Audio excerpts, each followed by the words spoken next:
Justice Nivedita Mehta, our chief guest for today, Dr. Menaka Guruswamy, our keynote speaker, who has come all the way from Delhi to address us today on this important topic of equality, gender equality for women. Senior Advocate Devidas Mangam, our Advocate General, thank you, sir, for coming. Senior Advocate Zilman Coelho Pereira, President of the High Court Bar Association, under which we have this women's cell, of which I am the chairperson, and we have got enormous help from the High Court Bar Association for this function. Thank you so much. All my advocate colleagues who have come here today, members of the staff, the High Court, teachers and students from different colleges who are here, the press, ladies and gentlemen. As I said, let me begin with a happy Women's Day to each and every one to remind us of how special women are in our personal lives and how important women are to society. International Women's Day has its origins at the dawn of the 20th century, where in 1910, a lady named Clara Zetkin, a German women's rights activist, sought the right to vote at the International Socialist Conference. That was a long time ago. Half a century later, in 1977, the United Nations declared March 8th as International Women's Day. The theme for this year's International Women's Day is Accelerate Action. Towards what? Towards gender equality. That is our theme for today. Which means we must first understand the systemic barriers and biases that women face in their personal and professional lives, and then decide to address them with making necessary changes in our personal, in our professional lives, and in society. I expect that our keynote speaker, Senior Advocate Dr. Menaka Guruswamy, a practicing lawyer in the Supreme Court, achieve our goals. I have some good news to announce today. Firstly, the High Court Judiciary has already taken some progressive steps towards removing some of the physical difficulties that women sometimes face when we are required to be in the court premises for long hours. From today, sanitary napkin dispensers or vending machines are being installed in all the ladies' washrooms in the High Court premises. I thank the judges and the judiciary very much for this. Secondly, we are happy to announce that very shortly there will be a creche for young children operating within the court premises. It will be available to the children of lawyers, the court staff, and litigants who come to the court for their personal matters. This facility stems out of a request made by the Women's Cell to the judges. I remember when we went and spoke with Justice Karnik and Justice Valmik, unfortunately they are not able to be here this morning, and we asked to operate that tiny creche room which is on the first floor with the colored tables and chairs, which is for tiny tots. It's been there since the court premises started, was inaugurated, but not used. And when we asked for that, eventually, to our astonishment, the judges said, we have something much bigger in mind.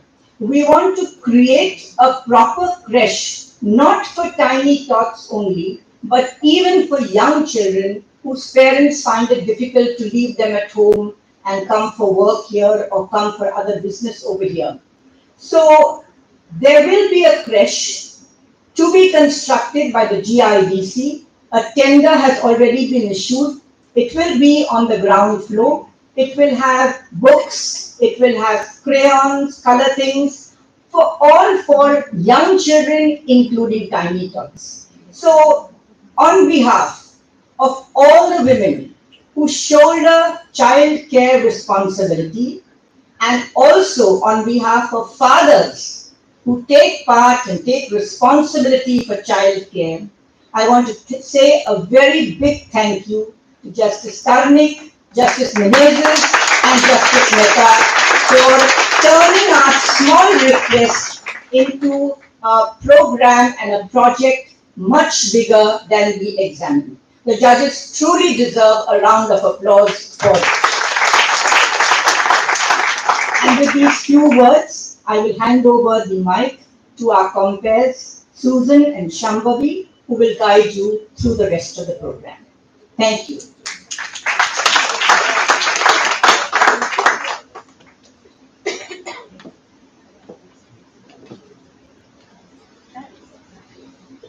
We will now have the lighting of the lamp.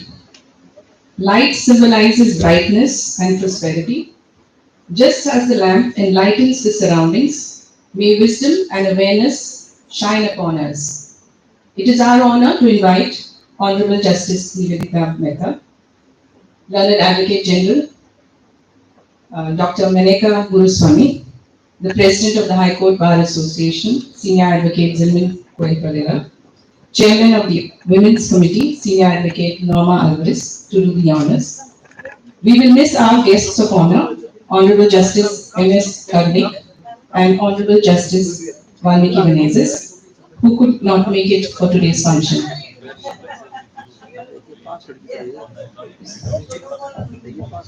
Secretary, Mr. Shivan Desai.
As a token of our appreciation and gratitude to our esteemed guests who have taken time out from their busy schedules to attend today's function, we would like to welcome our guests with a floral tribute.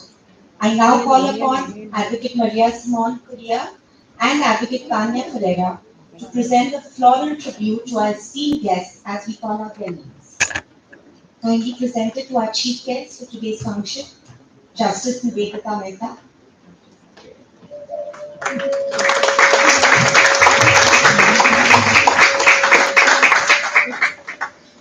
Advocate General, Senior Advocate Devidas Panda.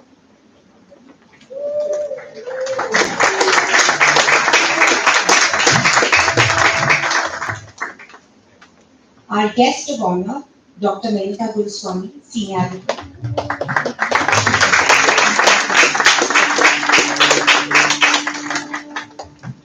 The President of the High Court Bar Association, Senior Advocate Zilman Koy.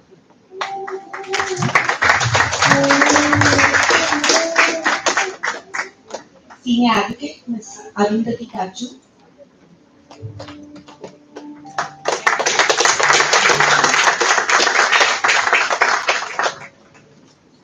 Our oldest advocate, lady advocate and freedom fighter, Mrs. Livia Lobo Sardasai.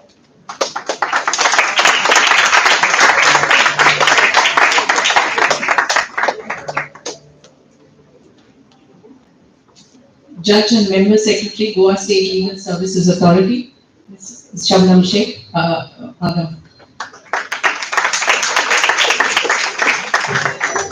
Senior Advocate, S.R. Revonkar.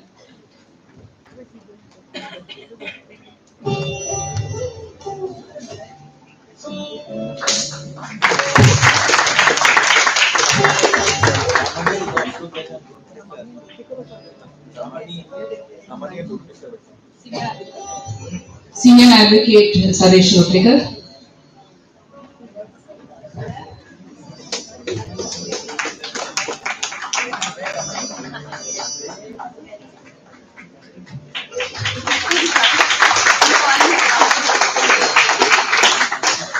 Senior Advocate Ramani.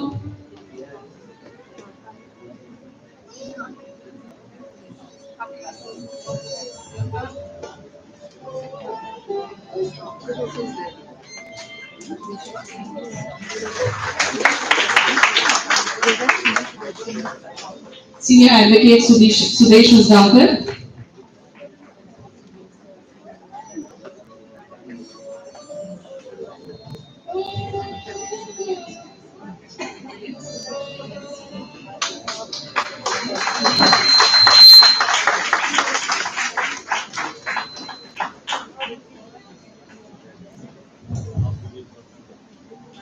Justice Nivedita Mehta has consented to be the chief guest for today's function, for which we are very grateful. And as a gesture of our appreciation, I call upon Advocate Livia Lobo Sardasai, our senior most lady advocate. She's 101 years of age and she's one of Goa's freedom fighters, to kindly felicitate Justice Nivedita Mehta. May I request Senior Advocate Norma Alvarez to kindly escort our Chief Justice and Advocate Livia to the dais.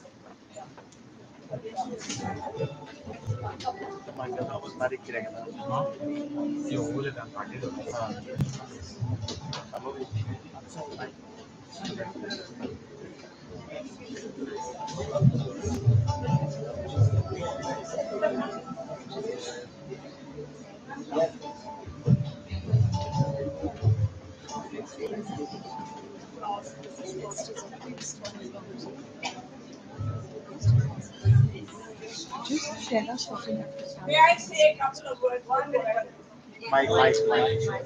today we are celebrating International Women's Day. On the. Do I need it? We are celebrating International Women's Day, not only as what Madam Norman said, but also because of Mrs. Rosa Sparks of America, who refused to vacate her seat in the bus and was thrown out of it because she was not, because she was a girl for a while.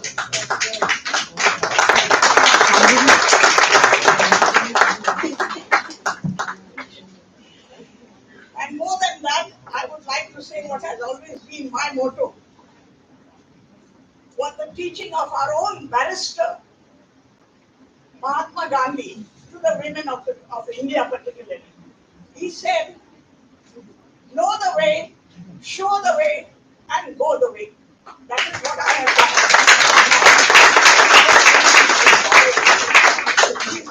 I have the pleasure and the honor of felicitating and welcoming Justice Mehta, our own Justice Mehta.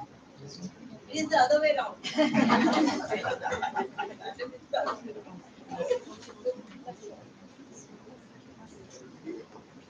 On behalf of all of you and myself.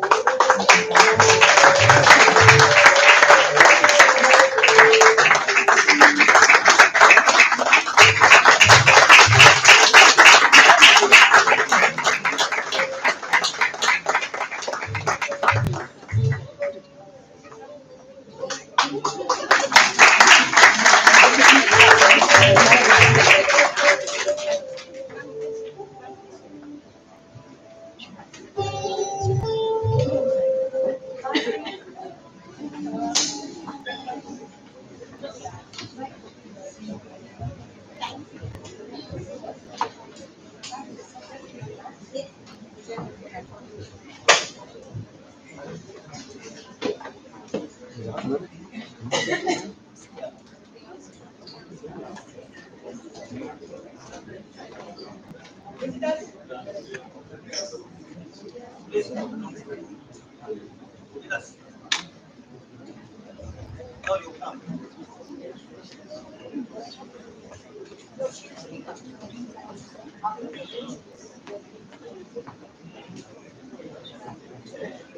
I now request Advocate Priyanka Kamal to introduce the chief guest for today's function. Happy Women's Day to one and all. It's my privilege and honor to introduce the chief guest of today's function, Her Ladyship Justice Nivedita Mehta. Her Ladyship did her schooling from Mount Carmel School, Ajni, Nagpur, and later pursued her studies at Saraswati Vidyalaya, Shankar Nagar, Nagpur. Her Ladyship graduated in Commerce stream from Danvate National College, Nagpur. Her Ladyship completed her legal studies from Ambedkar College of Law, Nagpur. Her Ladyship was enrolled as an advocate on 16 September 1993 on the roll of Bar Council of Maharashtra and Goa. Her Ladyship has had an extensive practice of 31 years in civil, constitutional, service, local and municipal laws as well as labour and criminal laws in the High Court of Judicature at Bombay Nagpur Bench. Her Ladyship has represented the Government of Maharashtra at Nagpur Bench in the capacity of Assistant Government Leader and Additional Public Prosecutor from 2013 to 2023 and represented the state government as an Additional Government Leader and Additional Public Prosecutor since 2023 till elevation. Her Ladyship takes keen interest in sports and has represented India in handball game, in Asian Games and Commonwealth Games.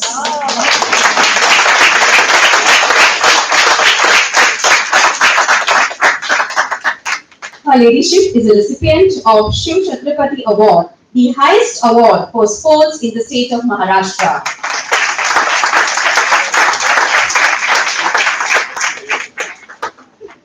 Her Ladyship was elevated as additional judge on 25th October 2024, High Court of Judicature at Bombay. Thank you.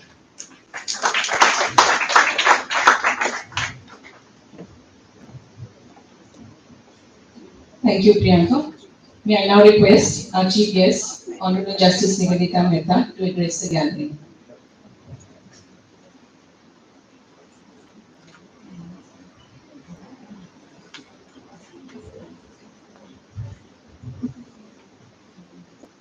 President of the Goa High Court Bar Association, Advocate General, Madam Alvarez, Madam Sadasai,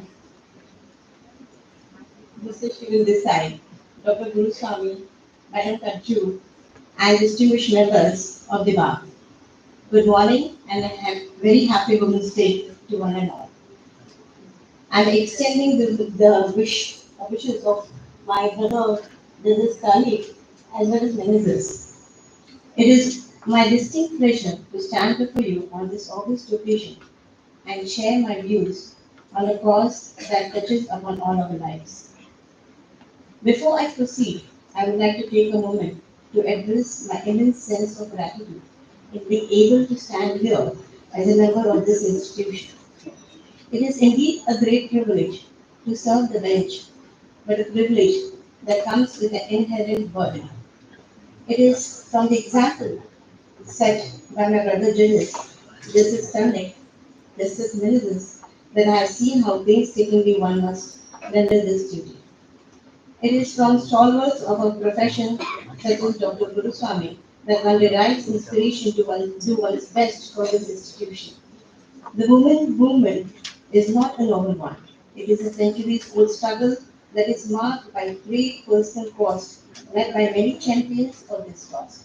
It is important to keep in mind as we stand here that we stand on the shoulders of those who came before us and made strides towards a fairer society.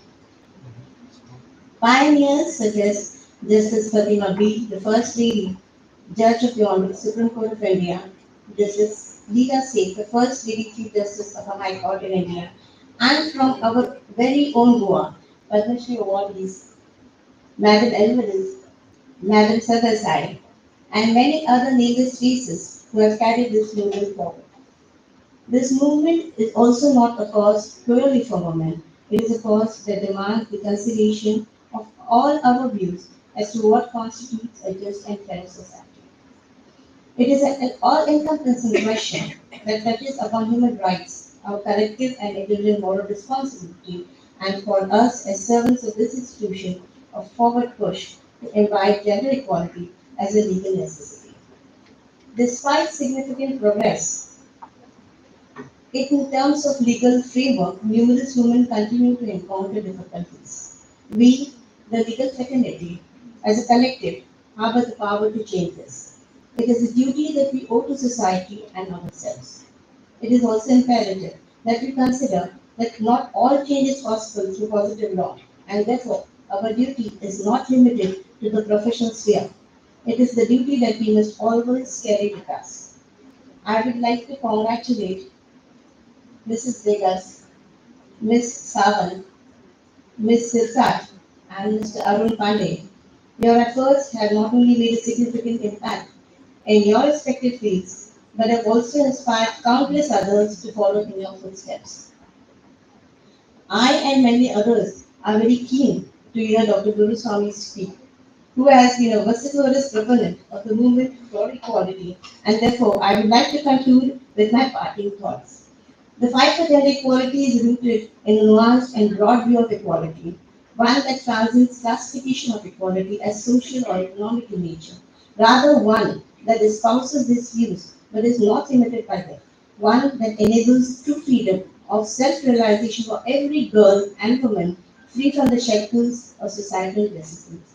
With this, I thank the Goa High Court Bar Association and more particularly its women cell for giving me this opportunity and privilege to share my perspective. Thank you.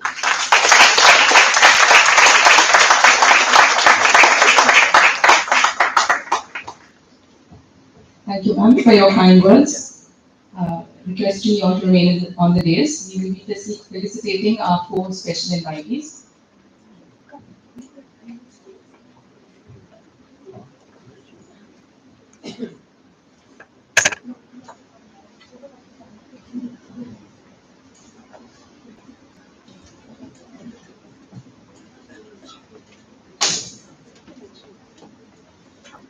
International Women's Day is an annual global celebration that aims to educate the society on the remarkable women's rights movement while celebrating the cultural, political, and socio-economic achievements of women and girls.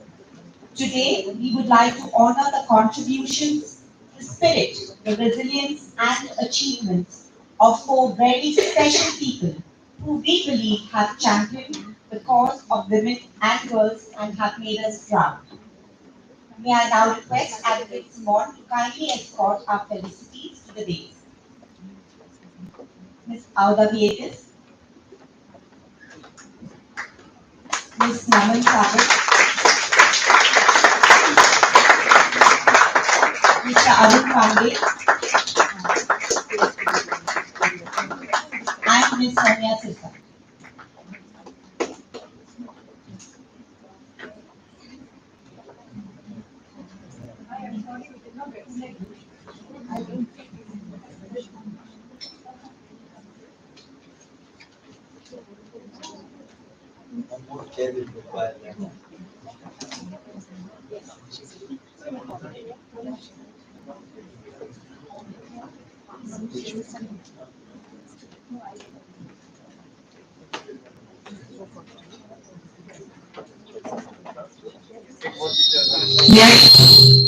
May I now request Advocate Shweta Paulikar to introduce Ms. Auda Viegas to the gallery.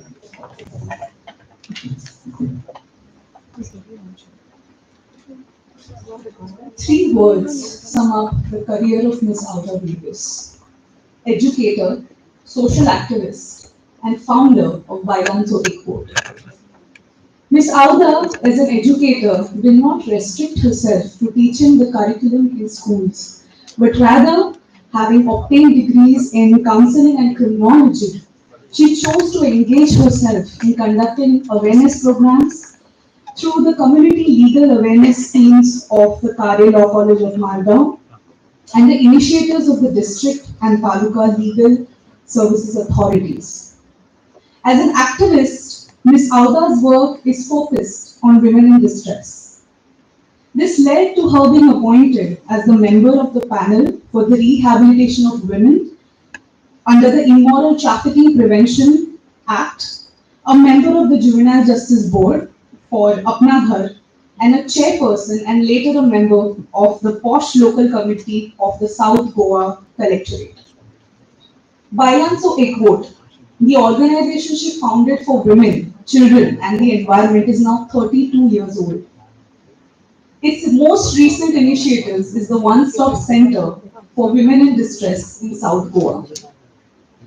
The organization, on the request of the Directorate of Women and Child Development, has been carrying on this work for the past 5 years, from 2019 to 2024. Rescued women are provided with all the assistance they need to help them get back on their feet again. This includes clothing, shelter, medicines, rehabilitation support, as well as counseling and legal aid. Victims of violence are provided support through rehabilitation programs as well as transport facilities to and from hearings in Panjim. Notably, the organization over the past 5 years under the initiative has handled 2,029 cases. Astonishing work, barely compensated by the government. For this distinguished, dedicated service to society through her organization and her work, we honor the founder of Bailanso Ekvot, Ms. Auda Viegas.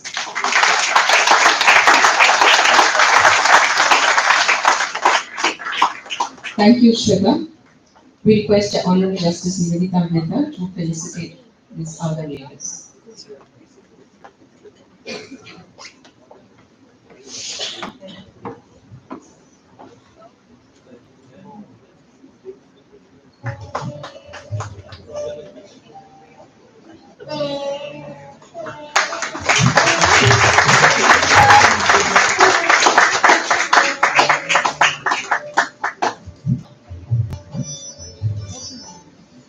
May I request Ms. Auda Viegas to say a few words?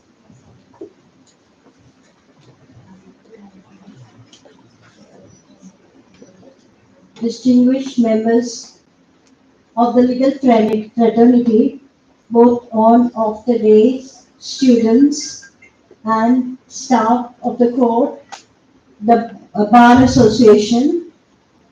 Thank you, I'm humbled by being honored because my struggle for justice and equality over the years, over the past 32 years, I feel fulfilled today because on this day, 8th March, I'm being honored at the hands of a distinguished judge and, and you who are present here. I'm so happy to see that there are lots of legal students as well present here. And we have expectations of them. We can't always put our gun on somebody else's shoulder and shoot. We all need to rise up to take up the cause of women and children. Personally, for the environment, I've gone to jail 10 times. That was one of the aims of my organization. And I've survived, and I would like to see more and more people come up to stand up for their rights. It was long ago that women needed someone else to fight for them. But today I feel that each one of us is empowered and take up the cudgels for your cause. You can't always put your gun, like I said, on somebody else's shoulder and shoot. I'm really honored to be in your midst and to see that my work, my humble work which I've done silently without much show. Though I've been awarded by the Government of India and the government, so many awards I have, but today's felicitations is a culmination of my struggle. That's what I feel. And I thank my friends, all of you, because I worked with most of you. I thank you for this honor. Thank you very much. Thank you, ma'am, for your wonderful words. May I now request Advocate Misbah Sheikh to introduce Ms. Naman Sahib.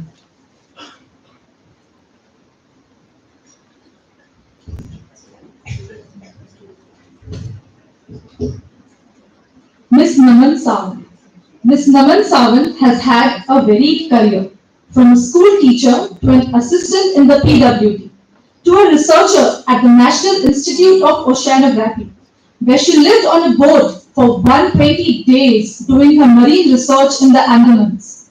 In between, she was and has been a journalist with the Purari newspaper, writing numerous articles on women's issues, youth, and social traditions under the column Dhalo ke Bhai Dhalo. Her interest in the literary field, especially in promoting the regional languages, is well established, as she is the founder member of the Sahitya Manthan Sattari, an organization which promotes literary movement in rural areas. And she is also a member of the Contini Advisory Committee of the Sahitya Academy, New Delhi. But it is to social work that she has devoted several decades of her life, and the reason why we are felicitating her today. Inspired by the life of Savitribai Phule, India's first female teacher, Ms. Naman has worked for the upliftment of rural women and empowerment through educating them. She first worked at Baba Amte's Andanvan in labor skill camps, and thereafter introduced the work of Baba Amte in Goa's rural schools. She chose to work with the Khatkari community in Vilnoda and ran educational and welfare programs for the youth, as well as health and hygiene programs for the women and children to improve their lives. Her focus in various initiatives has always been human rights, equality, and scientific perspective. For her dedication to help rural women improve their health and their status by creating a better place for themselves in the society, we honor you, Ms. Naman Sawant. Thank you, Advocate Mehta. We now request our chief guest, Justice Nivedita Mehta, to felicitate Ms. Naman Sawant.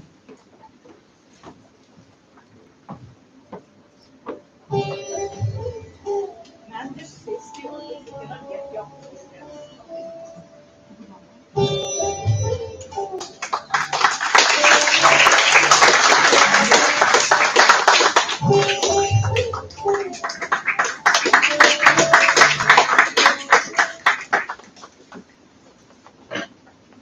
May I now request Ms. Naman Sawant to say a few words. नमस्कार. Thank you so much. खूप व्हडले केल्यात तुम्ही म्हाका. ज्या कामा खातीर हे felicitation मेळ्ळा बरोवन येयला म्हाका. I am sorry. Thank you बा. Thank you miss. Thank you कॅरली.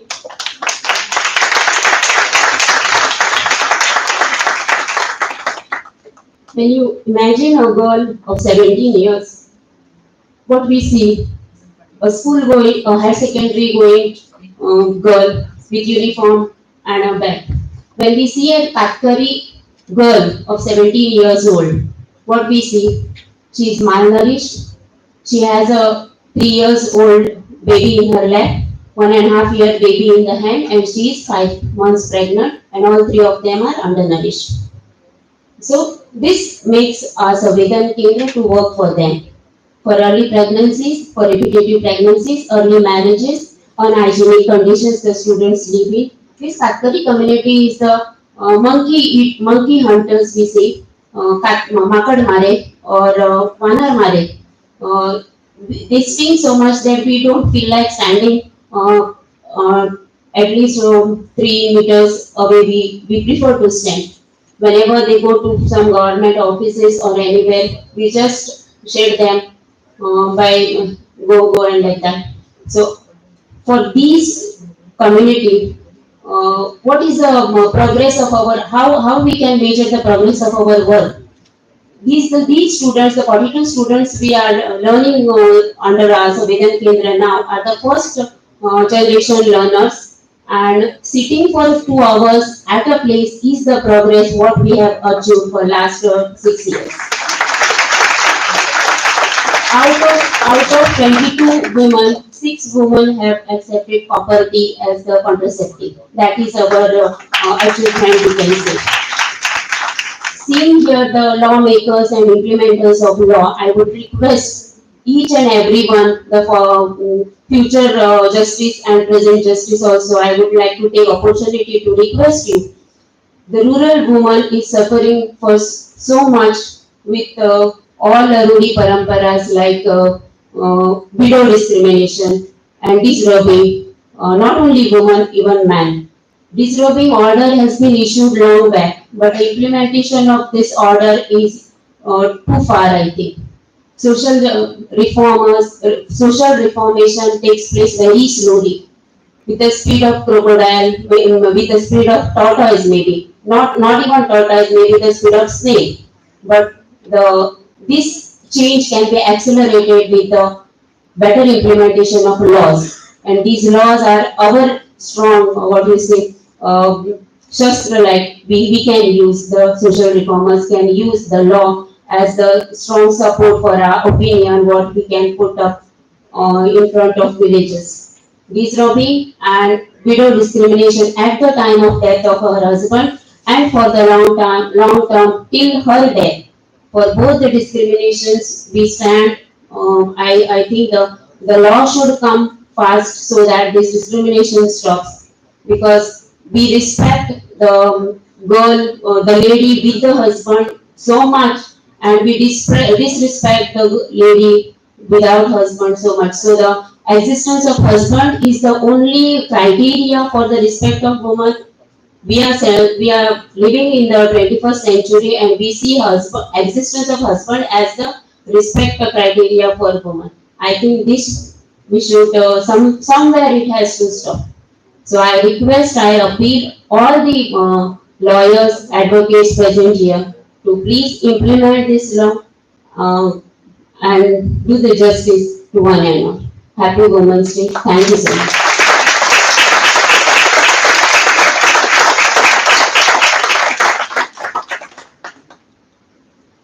Thank you, ma'am, for your heartfelt words. May I now request Advocate Rosette Pereira to introduce Mr. Arun Pandey.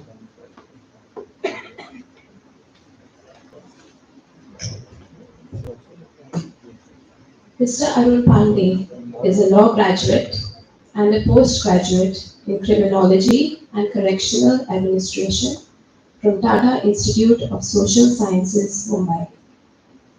His decision as a young researcher at the Tata Institute of Social Sciences to get involved in a national study on sex trafficking in India changed his life forever. He came to Goa and founded Anyay Rahit Zindagi, or ARS, which means Life Without Violence. ARS is an NGO which has been working in Goa since 1998 on issues related to commercial sexual exploitation and child sexual abuse. Besides being involved in the prevention, rescue, and rehabilitation of victims of child sexual abuse and commercial sexual exploitation, ARS has gone one step further and experimented with a variety of business enterprises that the women can take up, so that once relieved of this life of sexual slavery, they can stand on their own feet again. One of the best-known enterprises of ours is Swift Wash, a laundering business that is run by and for women. Many hotels and business enterprises in Vasco support this venture.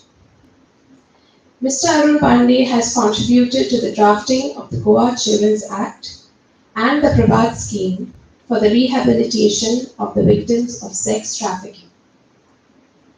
ARS was awarded Best NGO by the Government of India in 2011 and the Nari Shakti Award by Government of India in 2014. In 2023, Arun Pandey was honored as Anti-Trafficking Activist by the National Commission for Protection of Child Rights.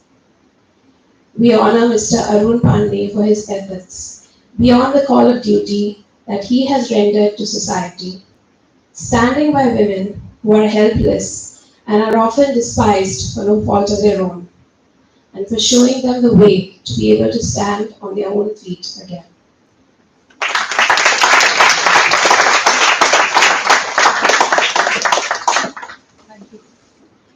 Thank you, Rosette. We request Honorable Justice Nivedita Mehta to felicitate Mr. Arun Pandey.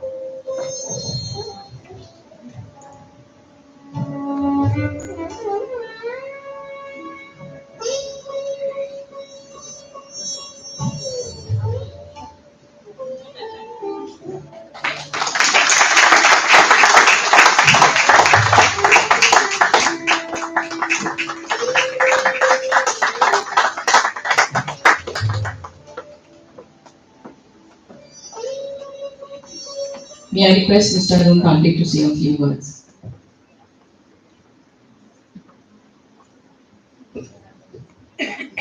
Respected Justice Nivedita Ma'am, Advocate General, and members of Goa High Court Bar Association, I'm very grateful to Goa High Court Bar Association for felicitating a man along with the distinguished legal achiever. I think it will happen for the first time. There is no male who has been working for the women is being felicitated. I have been in the field working with women since the last 30 years, and the only issue which I worked is sexual violence, mainly sex trafficking. Other than that, I have not worked on any other issue. It was in 1993, accidentally, I got exposed to the situation of children, minors, and women in commercial sexual activity. As during my introduction, I was told that I was studying at Tata Institute and doing my criminology. I happened to visit Kamatipura, for not as a client but as an exposure visit. And there, for the first time, I saw that the children, women were being commercially sexually exploited, and openly women and men were soliciting customers. Being a student of law, because I did my law from Lucknow University, and only I had theoretical knowledge by then, I was wondering how can this happen when the law doesn't allow to buy and sell children, women, or anyone. And how can this happen openly when there is a police station nearby? I went and asked my supervisor, and my supervisor felt that I need to study more about this issue. And that's when I post-graduated from TISS, I joined TISS as a senior researcher and did a national study for 3 years from 1994 to 97, went across all over India, and then got an understanding about why commercial sexual exploitation happens. It is a complex issue. Post the study, our team members, we designed a model called Mukti model, which we felt if implemented properly, we will be able to make a difference. It was way back in 1997. We wanted to experiment this model, and we decided Baina as the red light area at that time, because at that time we had Devdasi practice here, children being prostituted, no anti-trafficking work being done. I'm talking about way back in 1997, 1998. We decided to implement this model in Baina. At that time, we thought that within 3 years, we will be able to make a difference and pack our bag and go back. But it's nearly 25 years. Still, we continue to work on sex trafficking. If you ask me, has the phenomena changed much? I will say no, it has increased more than we are able to control. However, there are various reasons for that. But anyway, one of the major reasons we find is that this issue is misunderstood. I don't think there is any other issue which is about which people have so much misconception. Generally, we see as the oldest occupation. We don't accept it as the oldest crime against children and women. What is also important is that we see women in this occupation as those who are responsible for this. We don't accept that the women are being forced in this, and it is the men who have the choice to visit them or not to visit them. We don't accept that it is an organized crime which is happening because there is a demand for commercial sexual activity. But we continue to blame women and children for this. Yes, This is happening because of caste, class, gender, regional biases, and also because of corruption, and most importantly, that we have not understood what is the law of the land. Because the law very clearly defines it as an organized crime, and all the activity which contributes to trafficking is defined as serious offences. But we in India, instead of taking action against the client and the trafficker, we continue to prosecute the victim all across the India. If you see, ma'am, most of the cases booked are under section 7 and 8 is against the victim and not against the client or the trafficker. What we have been trying to do is that trying to see in collaboration with the state to see that the traffickers are prosecuted.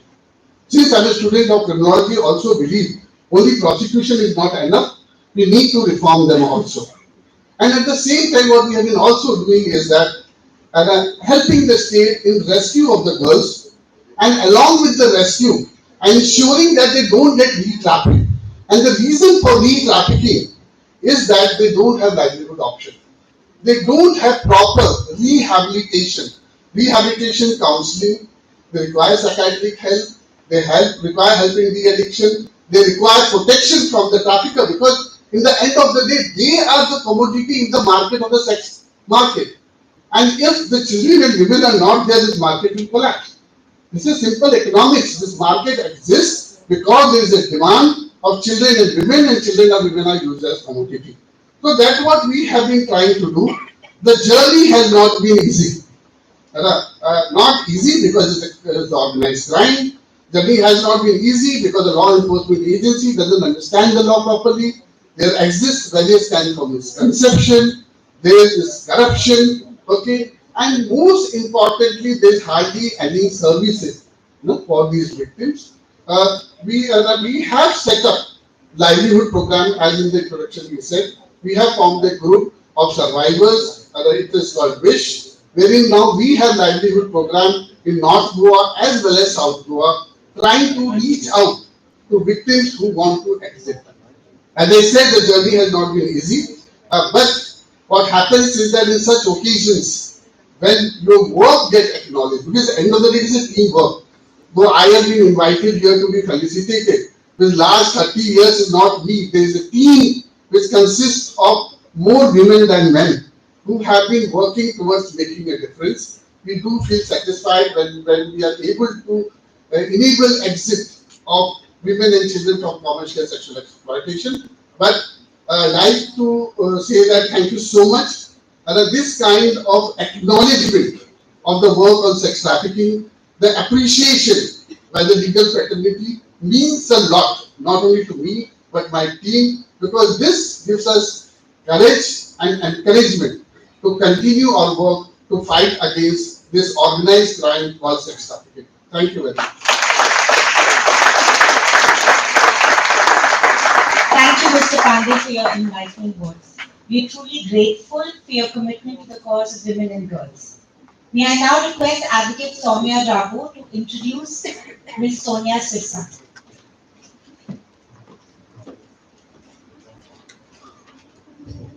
First and foremostly, Happy Women's Day to one and all. Sonia Sirsa needs no introduction to Goans. She's been called the ambassador of Goan music to the world. She specializes in singing fado. The word means fate or destiny. It is a semi-classical Portuguese form of songs about love, longing, and nostalgia. Sonia has been singing fado professionally for the last 22 years and has performed in 16 languages and in 19 countries. She is rated as the best fadista, that is singer of fado, of all time in India. Few know, however, that she also has a law degree, having done a master's in law from the B.N. Salgaonkar College of Law, and she was a professor of law for some time. Today, however, she prefers to teach music through her project Fado di Goa. She conducts classes of Fado to over 300 students. Sonia is such a popular figure among the youth in Goa that she's been appointed as the state icon by the State Election Commission for the last 4 elections. She is the winner of numerous national and state awards. including the prestigious Ustad Bismillah Khan Yuva Puraskar from the Government of India and the Yuva Srujan Puraskar from the Government of Goa.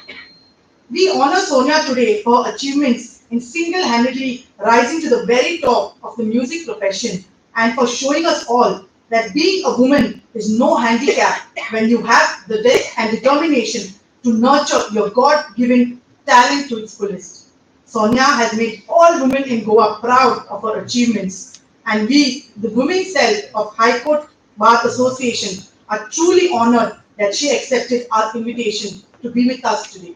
So this is all that I practiced, but I wanted to know what kind of song she sings. So whilst I was preparing this in the morning and straightening my hair, obviously, I played her songs on YouTube, and that is something that if you've not heard of her, you should go for it and give it a go.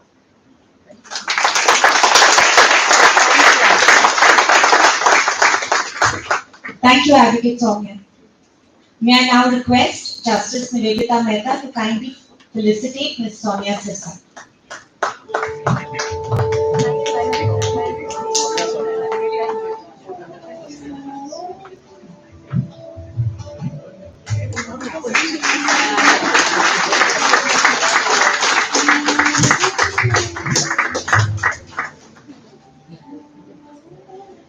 May I request Ms. Sonia Sirsat to kindly say a few words, and maybe like Advocate Soumya has heard you, we would love to hear you sing a few words for us.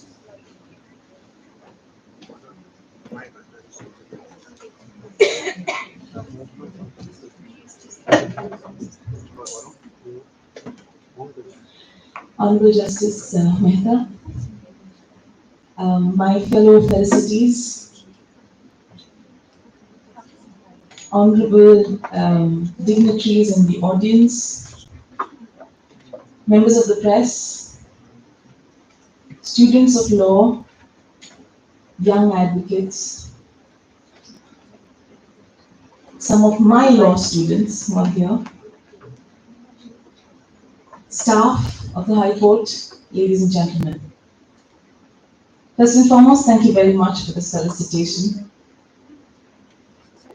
In the world that I come from, of showbiz or entertainment, social media has reached such a level where everyone and anyone can be a self-proclaimed celebrity, self-proclaimed authority. There can be a lot written about them on the mobile, which is all the time in our hands. And many of us do not go to check the authenticity of whatever has been published. So in such times when anybody can have a beautiful portfolio put up and sometimes auto-tuned voice clips also, when a felicitation like this comes your way from the Goa High Court Bar Association, Women's Wing, it makes us sit back and think that we're probably on the right path. So thank you very much on behalf of all three of us, all four of us, thank you very much for this felicitation. Law is a subject that I loved teaching because I loved this subject. I had a different view about the practice though, so I went into singing. I did teach law for 4 years, and a few weeks back I was in the High Court premises for something else, and I saw a lot of my students parading because they had cases and they had work. So it was so nice to see all of them. Some of them are here today.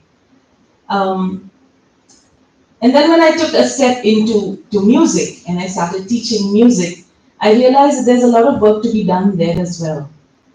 Listening to the three felicities before me, the work I do, I really don't know if it really counts as much as what they do, because they are solving problems at grassroots level, problems of livelihood, problems of safety, I mean basic requirements.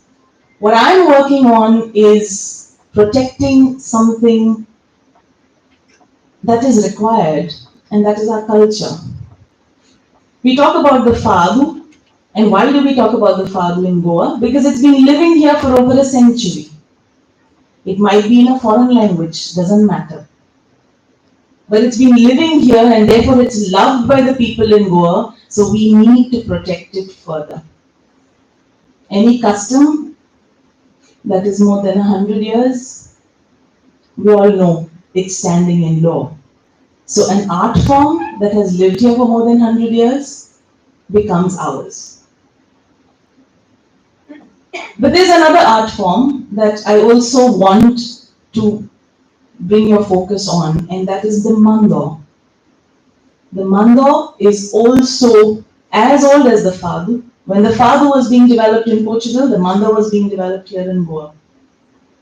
Now, what is so unique about the Mando? It is a folk form from Goa, so therefore Indian. It is in Konkani, so therefore Indian, but it's based on Western music.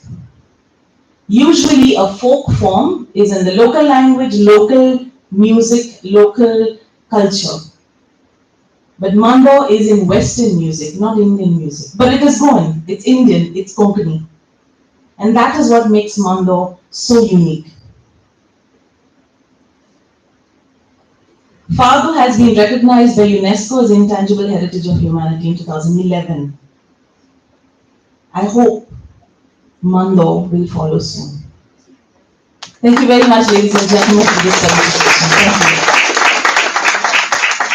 And I would like to invite my student, not my law student, my Fado student, Advocate Sherwin Correa, to help me present before you a Fado, which is in Portuguese, as all Fado is, but this one has Konkani lyrics by the great poet of Goa, Manohar Sardesai. So I would like to sing the Konkani one for you. It's called Sopon.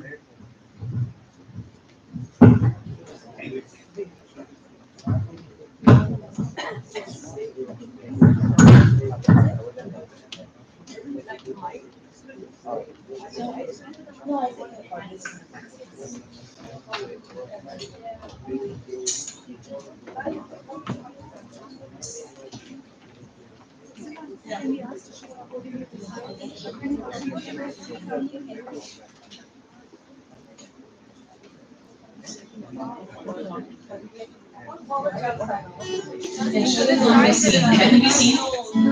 He's lost a lot of weight, you can't see much.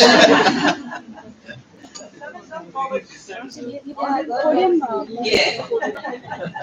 One minute, let's shift the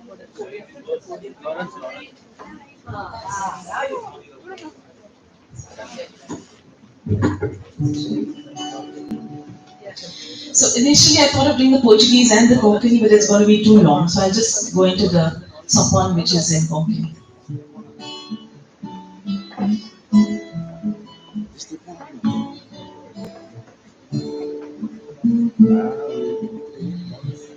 Disleva ka sopnantu Kauchirati Duja odara slomo Anima diarona fati Tanya poria sunaso Aile tu mujhe lagi Aninodre marutado Sanli tui autuji Uriama diara sa tungira tuji Mojamoga Autuji Storia zombie gastanga O que le dole ali sopo que le viru Danta dole supuchi uniera firu. So the verse says that I slept, I had a dream. In my dream, you came to me and said that I am yours and only yours. I opened my eyes, I got up, and you were gone. So now I shut my eyes and try to go back in that dream, but you did not return. Ladies and gentlemen, that was Safwan. Thank you very much. A big hand, Shalini. Thank you very much, dear Bharathi. Thank you, Sonia. Thank you, Advocate Sherwin. May I now request the delegates to have a seat. May I request Advocate Simon to kindly escort our chief guest.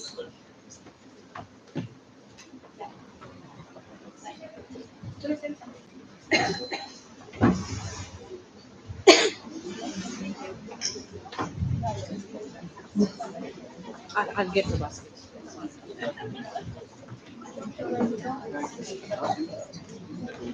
Just make sure.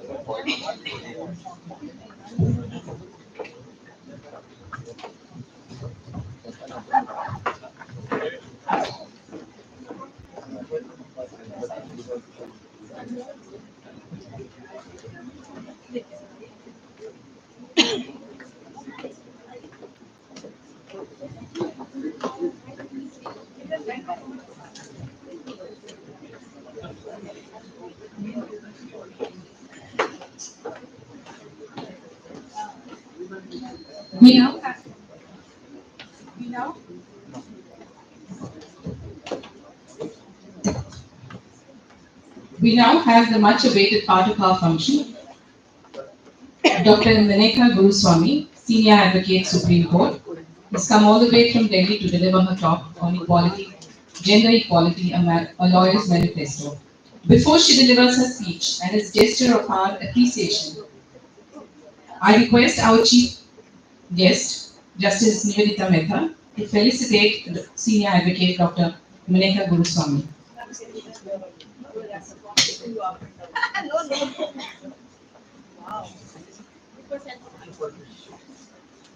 I request the Senior Advocate and Chairperson of the Women's Committee, Mrs. Mama Agres, to present the gift to our keynote speaker, Senior Advocate Dr. Maneka Guruswamy.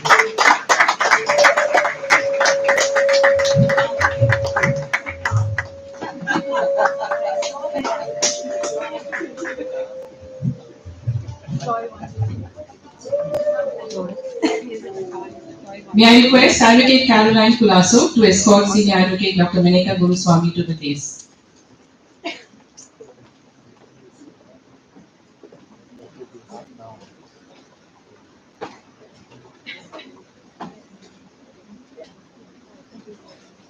May I request Advocate Caroline Culasso to introduce the keynote speaker.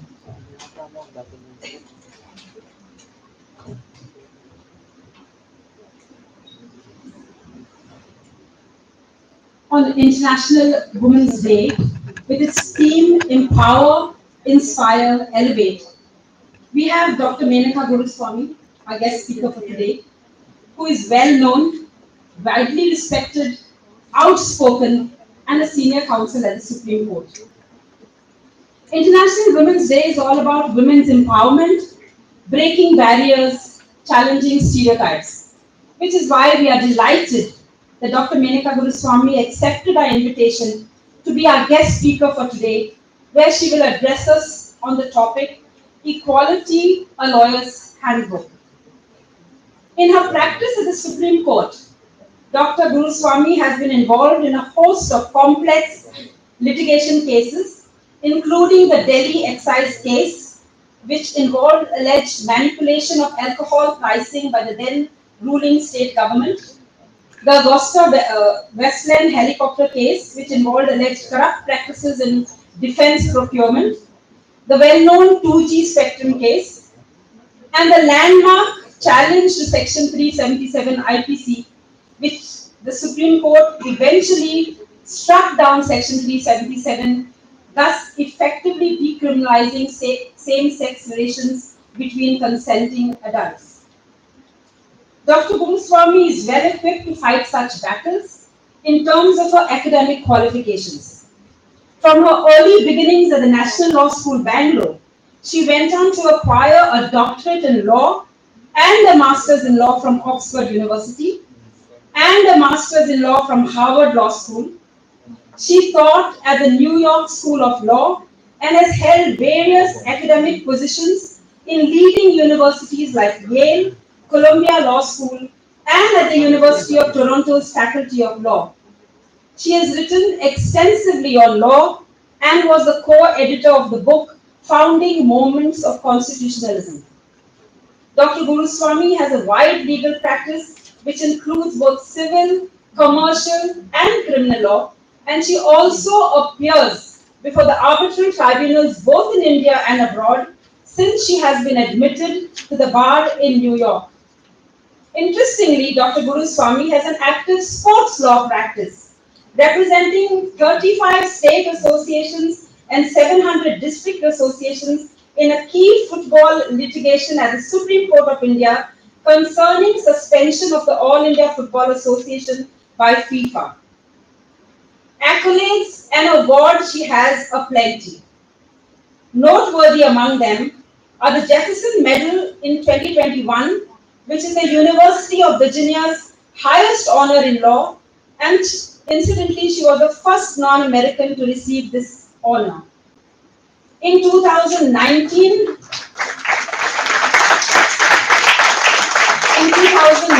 she was on the Foreign Policy magazine's list of the 100 most influential global thinkers.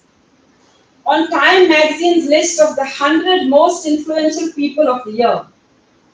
Dr. Guruswamy worked at the United Nations Development Fund, advising on lawmaking in South Sudan for UNICEF and constitution making in Nepal. So we all look forward to hearing Dr. Menaka Guruswamy on her topic, Equality, a Lawyer's Handbook. Thank you, Advocate Ratna. May I now request Senior Advocate Menaka Guruswamy to kindly deliver the keynote address.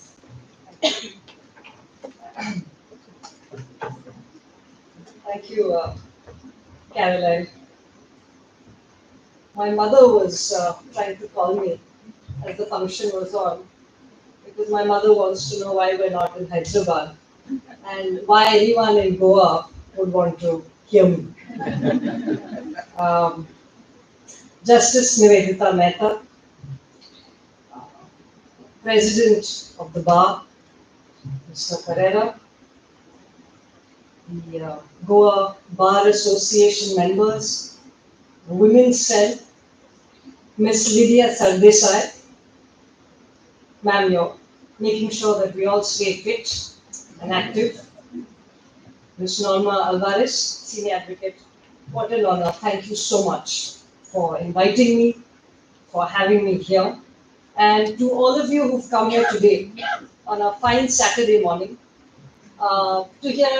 to of course witness these 4 extraordinary Goans who are felicitated, whose inspiring work makes me believe that it's one of them who should be giving this talk and not me. But thank you so much for coming out on this lovely Saturday morning in Goa.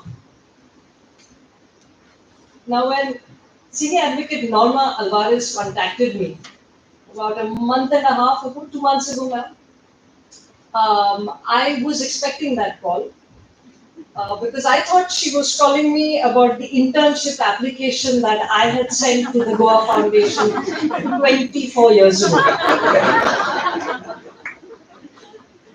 Now, as a practicing lawyer, we are used to delayed relief.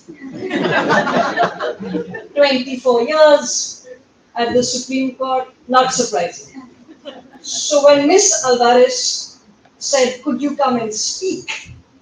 I thought it was part of my internship obligations. So just think of me as a middle-aged intern at the Goa Foundation. Thank you, Ms. Alvarez, for the invitation, and to the Women's Cell. And thank you for everything that you've done and that you continue to do. We all know, of course, that in 1987, the Goa Foundation, which wasn't the Goa Foundation at that time, had filed the first public interest litigation in Goa. And so we all, on every side of the bar, irrespective of who we represent or who we defend, look up to colleagues like you for setting the standard of endurance, commitment, and craft.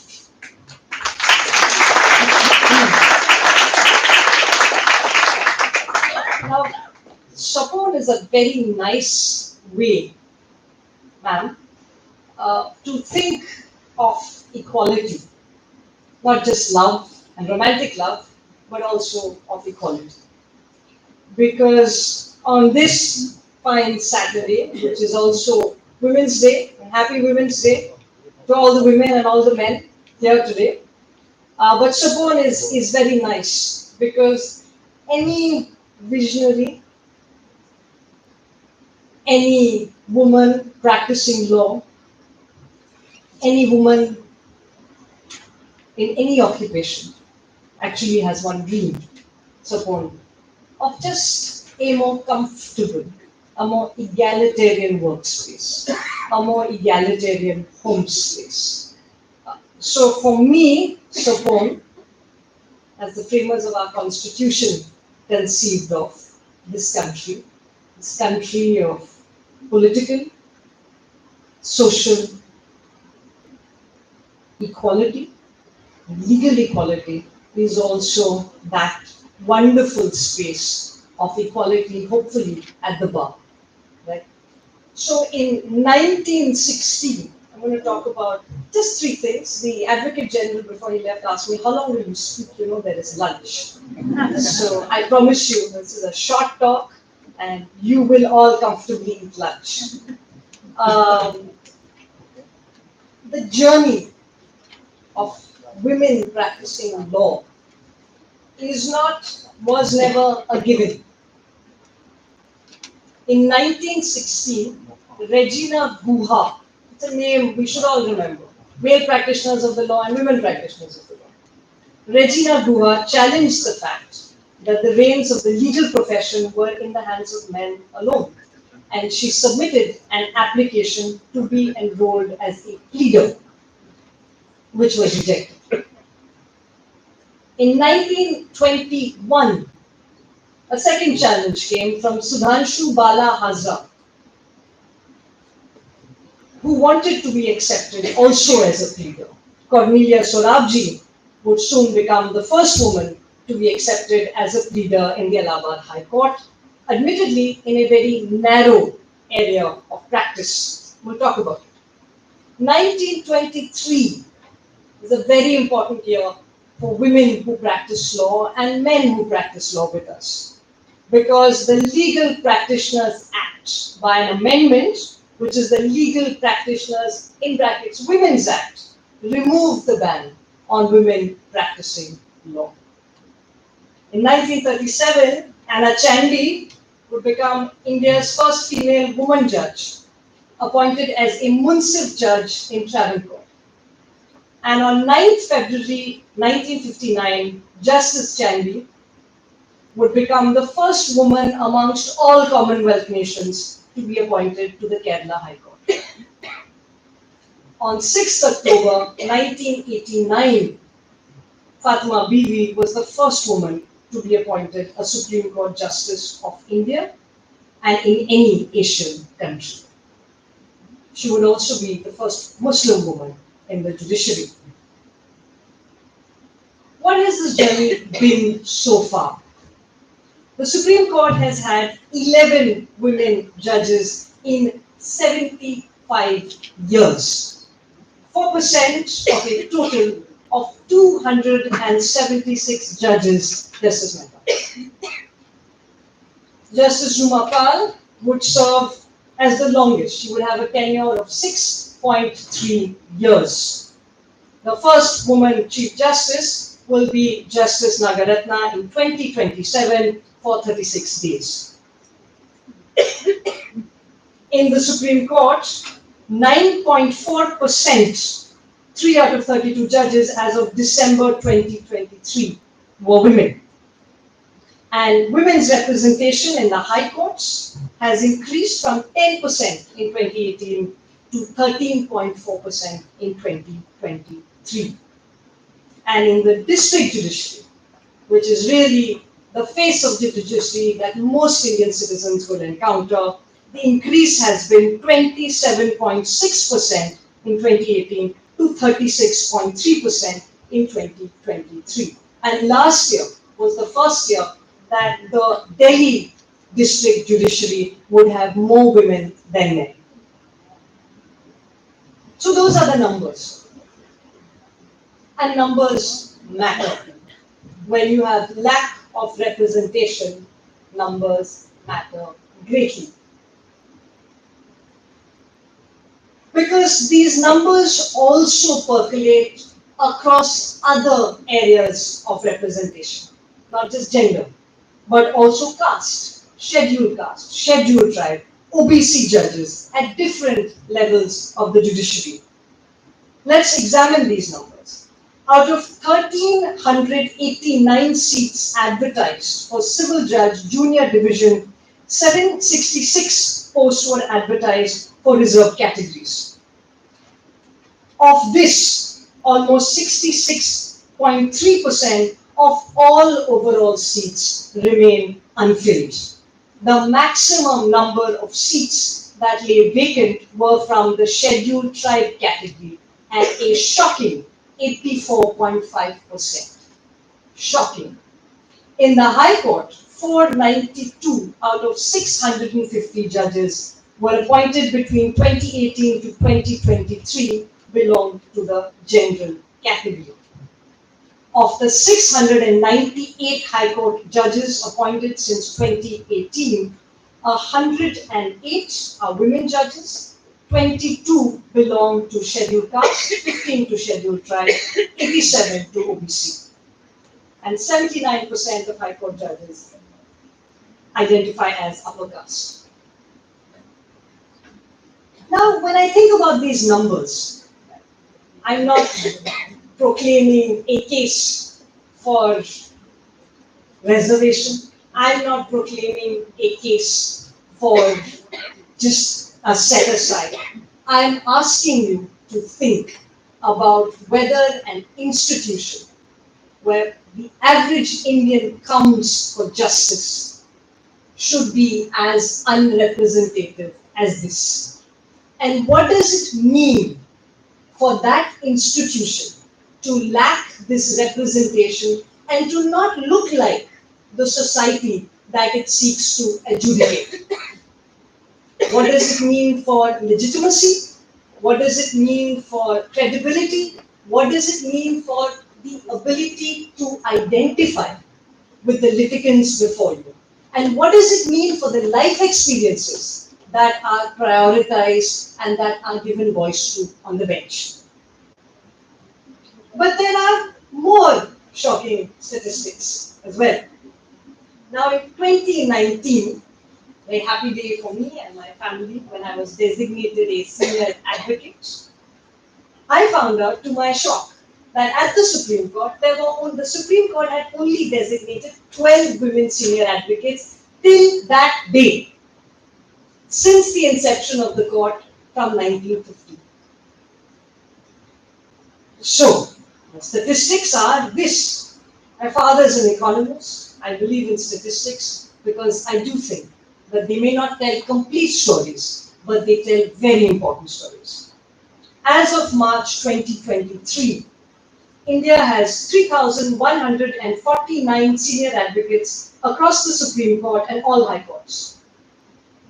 3.4% or 106 women are senior advocates. As on date, the Supreme Court has 19 women senior advocates. The Calcutta High Court has 4 designated women senior advocates out of a total of 422. The Bombay High Court has 8 women senior advocates, of which only 4 are still actively practicing in Maharashtra.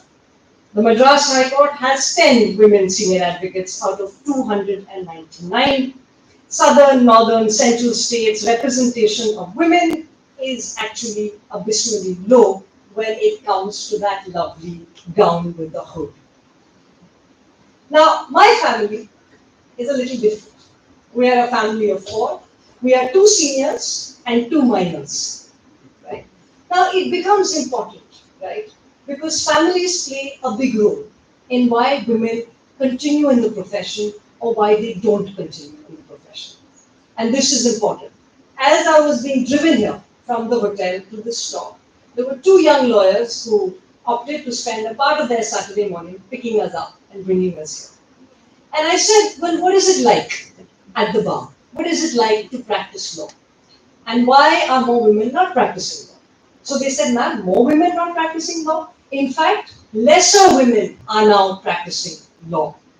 And part of it, this young lawyer told me, she said part of it is because they are overwhelmed by the responsibilities of the home and of children. Now, Arundhati and I, we have young children. And I must tell you that we are always eternally grateful to Goa. Arundhati Kadru, of course, is a senior advocate, sets the bar very high in my home, of both parenting as well as litigation. But we are very grateful to Goa for other reasons as well. We have often visited Goa with our kids, and both our children saw the ocean for the first time in Goa. It was also the last time both our children were silent. Since then, they have been talking non-stop. So for us, coming back to Goa is always a pleasant experience because it is like a second home for our family. But the reason why I bring up families is because without navigating the complexities of the home, of parenting, and of families, without that, women will not continue to practice law. And the big loss we see at the bar is women between the ages of 30 and 40 or 45. Those are the child rearing ages. And without there being more equality in the home and an equal partnership in the home, you will not have women sustaining and persisting at the bar. So perhaps the most important choice that a young woman lawyer will ever make, apart from the choice of your senior, 2 of your juniors can actually waters here. So apart from this choice of a senior, the most important choice you will make is that of a partner. A partner who supports your occupational choices, a partner who will share work in the home, and a partner who will actually encourage you to continue to practice law. Because the practice of law between judges, clients, solicitors, adversaries, adversarial litigation is, shall we say, not for the faint-hearted. And it is certainly a profession for women.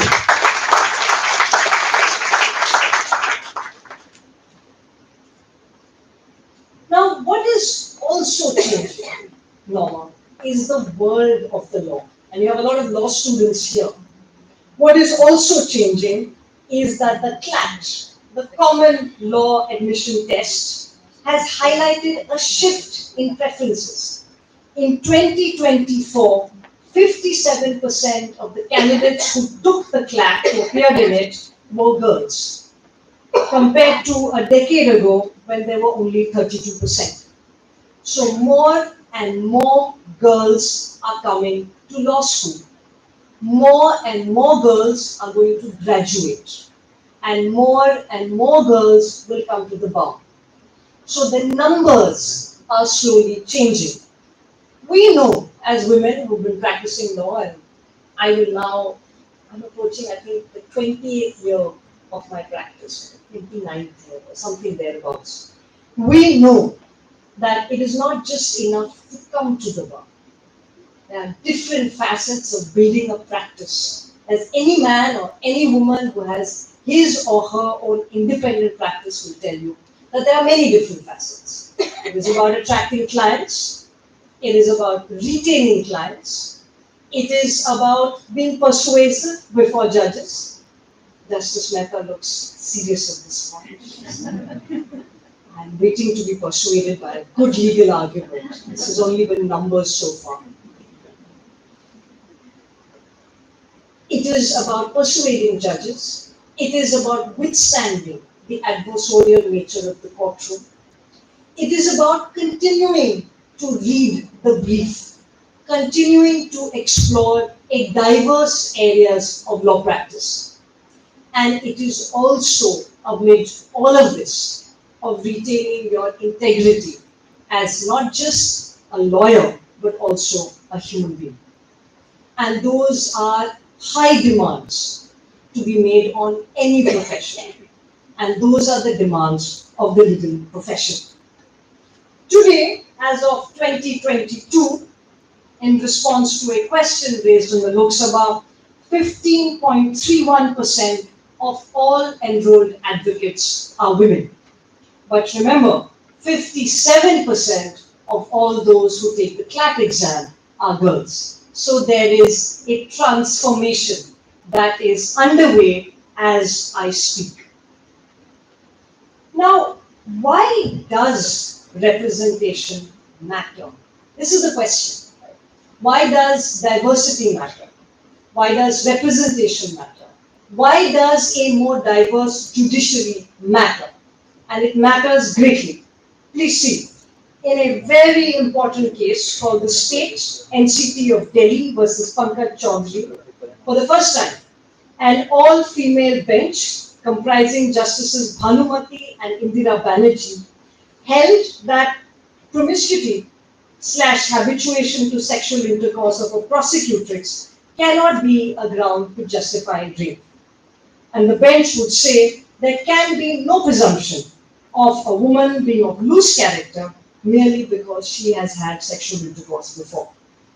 Further, the bench would tell us that even if the prosecutrix has been habituated to sexual intercourse, she has a right to deny and a right not to consent to sex.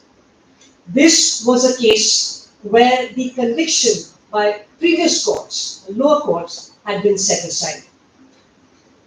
In Joseph Shine versus Union of India, Justice Indu Malhotra, as part of a constitution bench, would strike down adultery as a criminal offence, then Section 497 of the Indian Penal Code, and would state that 497 fails to consider both men and women as equally autonomous individuals in society. She observed that the time when wives were invisible to the law and lived in the shadows of their husbands had long gone by. A legislation, she said, that perpetuates such stereotypes in relationships and institutionalizes discrimination is a clear violation of the fundamental rights guaranteed by Part 3 of the Constitution. Justice Malhotra would also give a widely read dissent in the famous Sabrimala case that this same Constitution bench would give. And it is important that she wrote a brave judgment dissenting from her other four brother judges as allowing women into the famous Sabrimala temple. I think both these judgments of hers are equally important because it is important to have this diversity on the bench, a diversity in the context of gender as it pertains to sexual offences, but a diversity of opinion even in the context of faith as it pertains to cases that go to a constitutional court. This diversity on the bench comes from different life experiences, and that is what is important. The different life experiences that judges who are women, judges who are of different varied castes will bring to the bench from having had these experiences in their own professional and personal lives. And a judiciary which is too far removed from the society that it seeks to serve is a judiciary that will lack any real connection with that society, that it not just seeks to serve and that it seeks to adjudicate upon, but it also seeks to speak of. And that is why representation matters greatly. In its most recent decision, and a decision that I would commend all of you to read, in the case Sarita Chaudhary versus the High Court of Madhya Pradesh, a 2024 judgment by the Supreme Court. The bench was Justice Nagaratna and Justice Koteshwar Singh. And it pertained to the reinstatement of 2 women judges. The original case pertained to 6, and this case pertained to the 2 who were not reinstated with back wages. So the denial of reinstatement of these 2 women judges had not been considered favorably by the High Court. And the High Court cited a number of issues allegedly with their performance. Justice Nagaratna and Justice Koteshwar Singh would say this, and their judgment is actually a judgment which speaks to an equality manifesto. They would say this, that we have to understand the factors that hinder women's effective participation in the judiciary. Justice Nagaratna and Singh would write, it is the barriers of the entry of women into the legal profession. It is the barriers about retention of women in the profession and the advancement of women in numbers to senior levels of the profession. They would both write there are consequences, positive consequences of increased diversity within the judiciary, because it enables, in their words, the judiciary as a whole to better respond to diverse social, economic and individual contexts and experiences and improve the quality of decision making, especially in cases affecting women.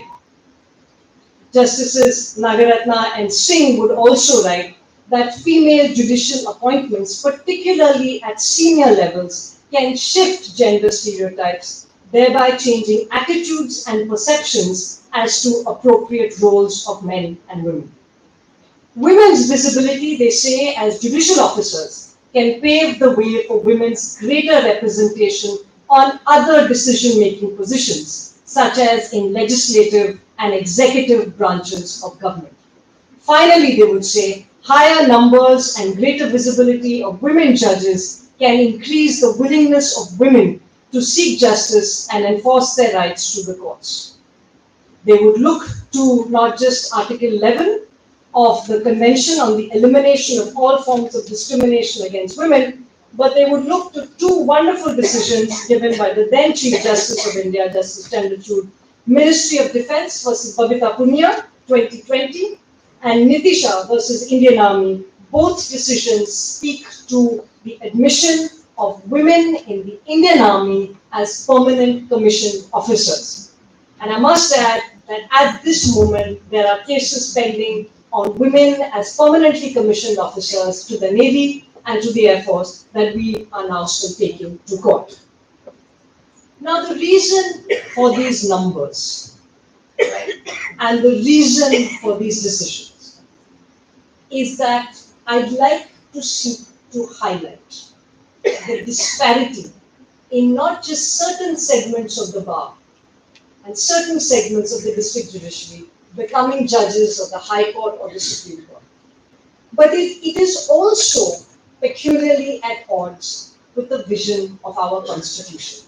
And I want to end with this, that India's Constitution, adopted in 1950, was not just unique, but it was also quite radical and revolutionary. Why? Because our conception of equality, and I say this with great pride, our Indian conception of constitutional equality, unlike America's, was not about formal equality. It was not about comparing unlikes similarly. Our conception of equality, which is substantive equality, spoke to making reparations for caste discriminations, thousands of years of caste discrimination through reservation. It also spoke to making a simple principle as the guiding value of our constitutional ethos, that you would not compare unlikes the same. And by unlikes we mean you would not take the advantage and the disadvantage and put them together and say, let's treat them equally. That you would make amends, you would make reparations through facets like reservation, but you would do that and make it possible to have enhanced representation in institutions. I believe that that enhanced representation in institutions should include the judiciary, should include the bar, and should include both these facets. That we need more women judges, we need more senior women lawyers, we need more designated women senior advocates, and we need men and women to work together as colleagues at the bar and at the bench to make that possible. In 2019, when I became a senior advocate, it was a shock to me that there had only been 11 or 12 before me. I would hope that by 2039, we can have a chaperone of a different profession, a different discipline of the law, with more women on the bench, with more women practicing law, and with more women being able to come back from taking breaks in the profession to raise their children, to continue to build an active legal career. Thank you very, very much for having me.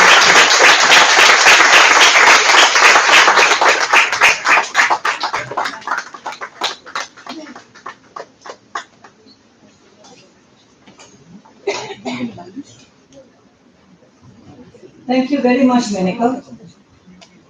I think that since we have a person coming from a long distance to address us on a topic particularly which the younger generation needs to get into their system, so to speak, I thought that if there are any questions that anybody would like to ask to Dr. Guruswamy, the opportunity is now. No questions, Mama. No questions, wait. Let me give them 30 seconds. No questions from the students? Thank you. There. Just give a mic to me. You don't get such opportunities often. So please think, students, if there's anything else anything that you'd like to ask. Good afternoon, ma'am. My name is Sankalp Gaonkar. I am from Sankalp Gaonkar. I am from V.M. Savarkar College. So my question is that today you have said there are many hindrances, there are many barriers for women to enter into law profession. So here there are many senior lawyers, there are many aspirant lawyers, the young generation. So what can we do at our level to ensure that more women can participate, more women can freely enter this profession? Yeah. Thank you. What year of law school are you in, Sankalp? V.M. Savarkar College of Law. And which year are you? Fourth year. Fourth year. So one more year to go. One more year to go. See, I think that's a lovely question, right? The barriers to articulating yourself as a woman start early. Right? They start in law school. You'll see all the hands that go up in law school are mostly men. Shivam is just shifting a little uncomfortable. It's mostly men.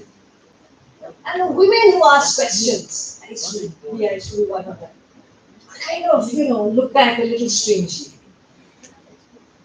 Oh, all the women lawyers who practice happens in court too. Yes.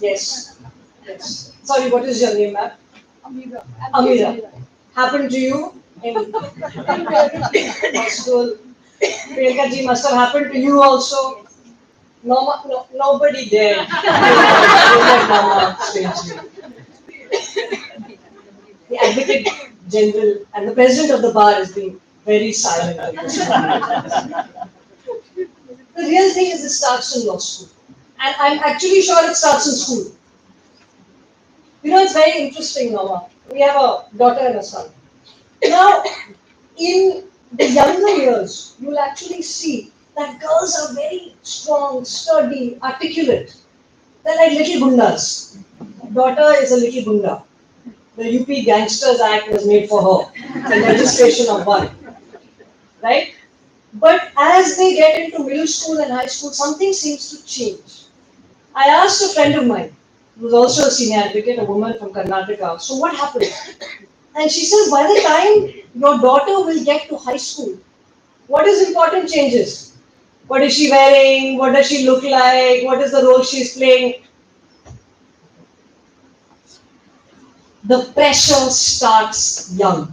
There is study after study that shows that social media is particularly harmful for the mental health of young girls. More than young boys, young girls.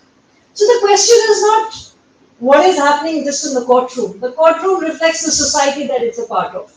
The question is what is happening in your own home. How many of you are telling your son and your daughter, you can do anything you want. You can be anyone you want. So I think it has to start early. We hope you will implement that sankalp in your own classroom in year 4. Okay, more questions. Nobody has any more. Oh yes, ma'am. Yes.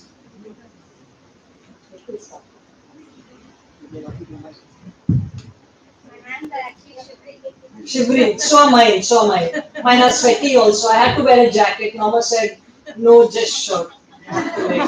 Look respectable.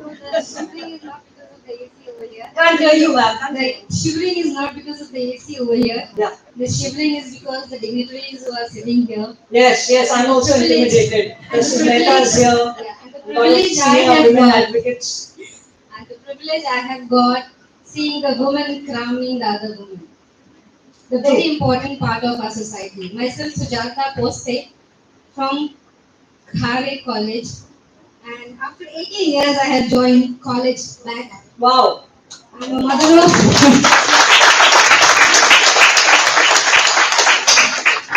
I'm a mother of 2 sons. My son is sitting for a 10th board now. Wow, scary. Scary. But the thing I wanted to speak here, I spoke to my ma'am, respected ma'am. I asked her, ma'am, can I ask this question? This is not the place to ask, but I wanted that it came from my heart. I see today how many of us, I wanted to ask myself, how many of us, we women, crown another woman?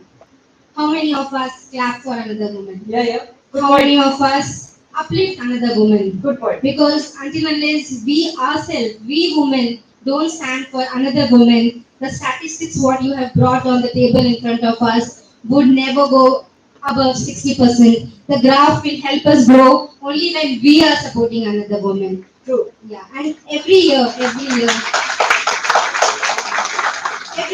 have seen I be a part of many international women programs like this. I think we should come up with one of the themes. Let's grow together. Yes. Let's uplift each other. Let's motivate each other. Let's inspire each other. This makes a difference. This does makes a difference. And it starts from our own houses. Today, ma'am said the family plays a very important role while supporting a woman. I think we women have also made our mind like this that our family is dependent on us. No. We have to make them realize that no, you are not dependent on us. Correct. Today, you can wash utensils if we can wash utensils. Could you talk to my daughter, please? I'll put her in touch with her. She's not washing any utensils. So I have 3 boys at my house, yeah, including my husband. And they have learned that women's career, women's dreams, equally important, and I think we women have to bring that change. And I would request the organizations who are coming up do come up with some things because it gives a great message to the society. Thank you so much. Thank you for sharing. Thank you.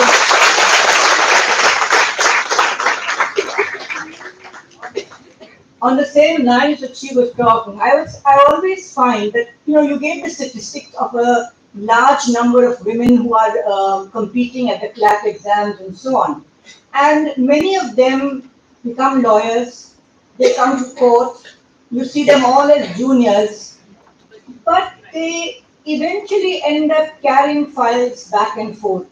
At the most asking for an adjournment, at the most saying I'm holding for somebody else. What comes in the way of these young women brilliantly talented who take exams. And I remember my early practice at the High Court. I had a case where the police department was recruiting candidates and there were X number of seats and there were 5 reservations for women. But the organization which I'm a part of, Violence Society, we said some women wanted to compete in the open category and they were not being allowed. They were told you have to compete in the reserve category. So we went to court and Justice Butler was then on the bench.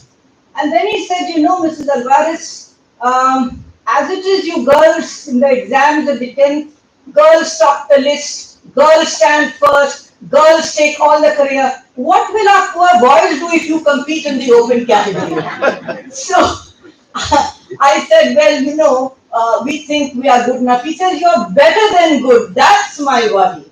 Well, anyway, he gave me the orders that I wanted and so on. But that is the problem I find.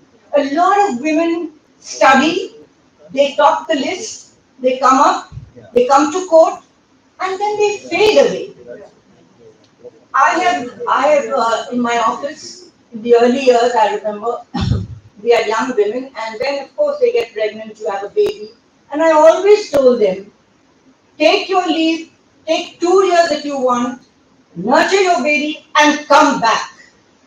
I myself came back to the law after 10 years, 3 boys, and then 10 years. I mean, I brought them up and then came back at. Are you counting Claude? Claude was the fourth, but he was a decent parent, helped out with putting the babies to sleep and feeding them and taking the early morning shift. 5 a.m. onwards, it was his duty. But that apart, what I'm saying is, I don't know what happens, whether young women are not willing to take the brief and say, I would like to argue, or whether families. I like what you said about support from the home. It's important. But your thoughts on it? There's one other thing, right? And I think support from the home is really important. I think there are 2 other aspects to this, and they're important aspects. One, I think you have to see images that you can identify with, images of success. When you have more successful women arguing, more and more women will want to argue. Younger women will emulate that, saying, I can also do this, right? So that's the first thing. That's why representation matters greatly. But the second thing is, I think that, it's also about the chamber system, right? And it is about all of us as senior advocates. And, we have juniors in our chambers. It is about having these conversations with them, It is about helping your juniors, both male and female, but especially female, saying you can argue. And the game is making the argument. So you're absolutely right. I see many, many more young women saying, I'm here for so-and-so senior and I want to pass over. And today now in the Supreme Court, you will see judges actually encouraging young juniors, both male and female, to argue the case. But even here, I see more young men who are willing to take that chance. Even though the judge is not going to rule and penalize your client. This is the thing, right? This is the thing. Because, the senior is not there, the junior wants to argue. So I tell my juniors, know the brief. Even if you're taking the passover, be ready to argue. Because I think the ambition is not just about enduring in the profession. It's not just that. The ambition is to argue cases and is to argue a variety of cases. I recommend the practice of criminal law to all women. This is my recommendation. Why? Because it is meticulous. Criminals, gangsters don't judge. They want to leave. It's very good if you're diligent, if you're organized, if you can make a compelling argument, you will get relief and you will have a very grateful gangster in your debt. It is a wonderful way to be. There's a question out there. Young woman out there.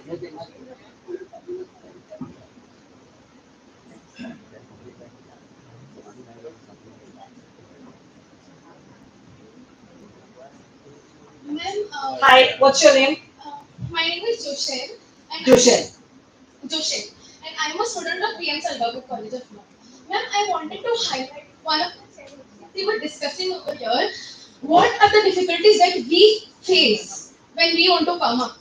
One of the difficulties which I have faced personally is that even if I have an idea, I want to go ahead, I want to talk about women's thing, about posh. I find it difficult to get permissions from the authorities because even if I am convinced as to what I want to do and how I want to do, I have to convince them. And by the time I come to convincing them, and by the time they are convinced, the authority gets changed. Yeah. And then the entire order starts. Yeah, it happens in district courts too. Judges keep getting transferred. You made a whole argument. No, look, it's hard, right? I mean, now the Supreme Court has a gender sensitization committee, which addresses cases of posh. It's in the Supreme Court. And I think the idea behind it is that every high court must also, I don't know, Norma, if the Goa High Court, so it's now every high court, and I'm on that committee, and we work with different high courts. But you know, this is a work in progress, right? Obviously, we hope that administrations and law schools, where there are so many women today, would be more responsive. But you know, you are part of the change that is happening. Look, you stood up, you made the case. There are two people from the same law school. Here's your ally. Meet each other, have a conversation, and make a case to your authorities. One more question. Yes. Yes.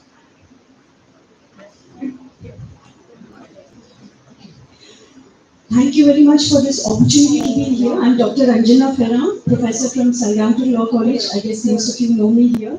Nice to meet you. I would like to know your journey, Dr. Melika. My journey. A law school student to the most distinguished counsel as senior advocate of the Supreme. I think my other colleagues would have a problem. Three qualities that took you there and make you for what we know you as. A wonderful speech today, and it has been an honor for me always following your journey. So if you could share with us those three qualities. So one, I have to tell you, I really like being a lawyer. I love being a lawyer, right? And I think that's always been the case. So, you know, I think you should absolutely love what you do. You know, whether you are a lawyer or a doctor, it helps to love your occupation that much. I think that's the first thing. I think the second thing is that you cannot, absolutely cannot give up. And you cannot back down. You will win, you will lose. And by that, I don't just mean cases. I mean moments, clients, briefs.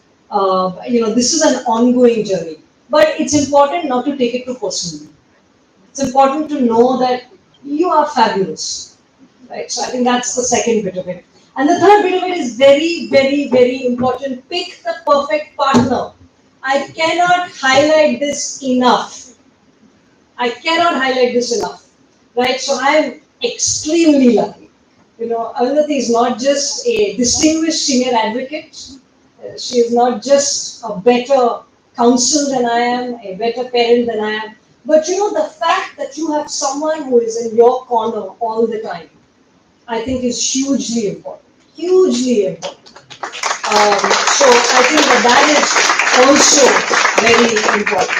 And I think the last thing, and this I learned from my own senior. My senior was a senior advocate from the Bombay High Court. Ashok Desai would become Attorney General of India. And one thing that he taught me, I went to work for him when I was 19 years old. 19 years old. And I learned many things from him. Courtcraft, books, painters. He showed me a book on Sousa. The first book I read on Sousa. You know, that he taught me something so important. Do not over-celebrate victories because you will deeply mourn the losses.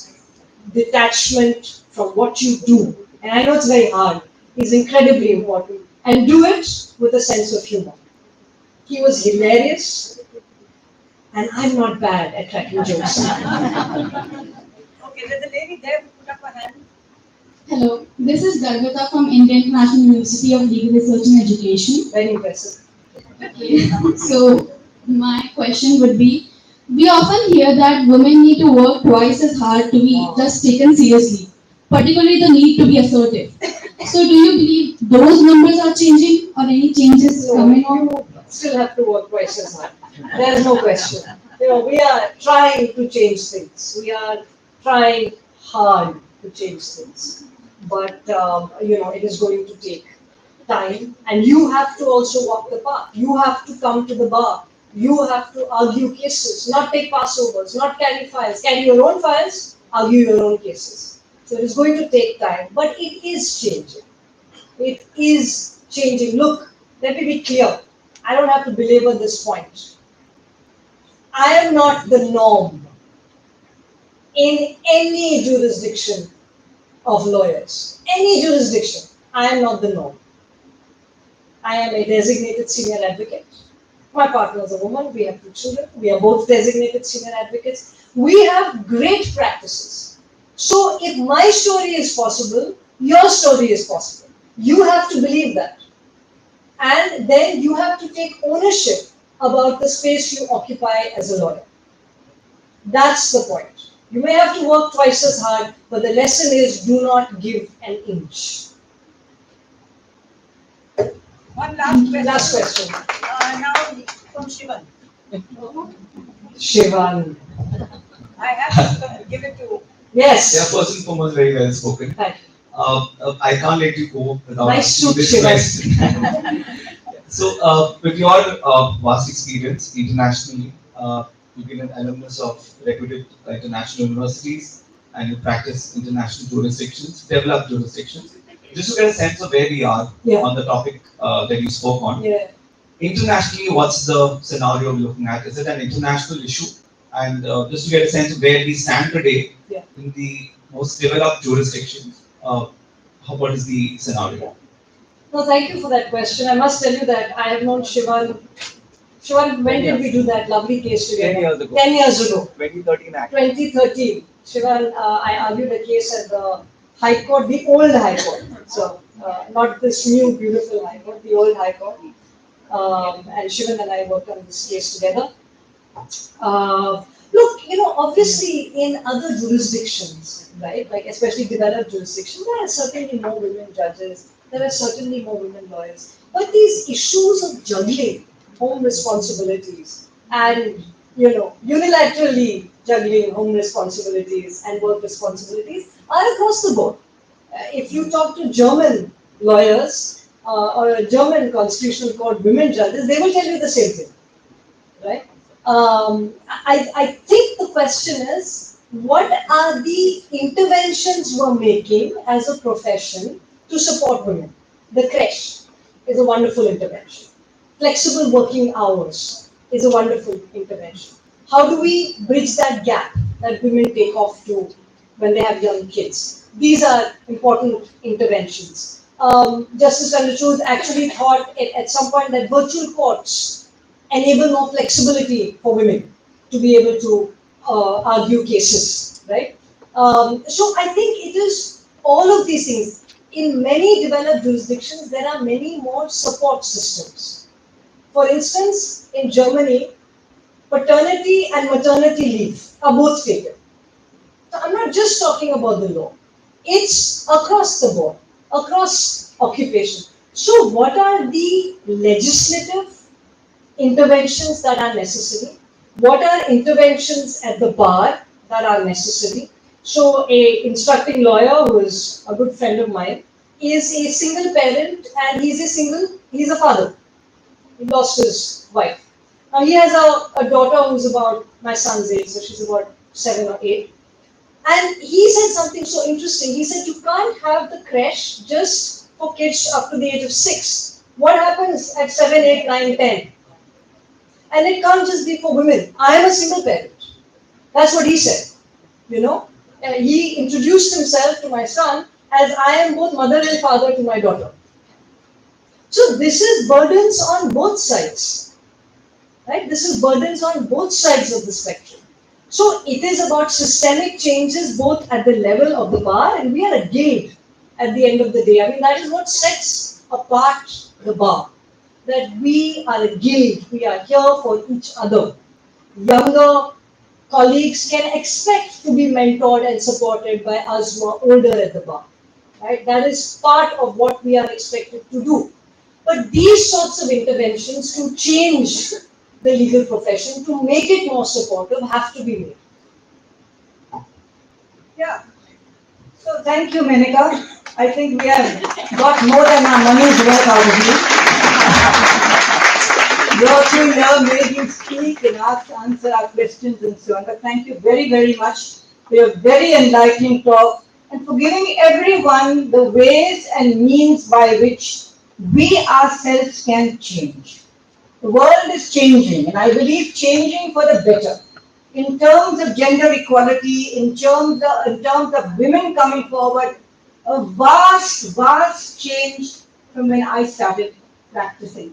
But it takes yourself to come forward. No one's going to give it to you.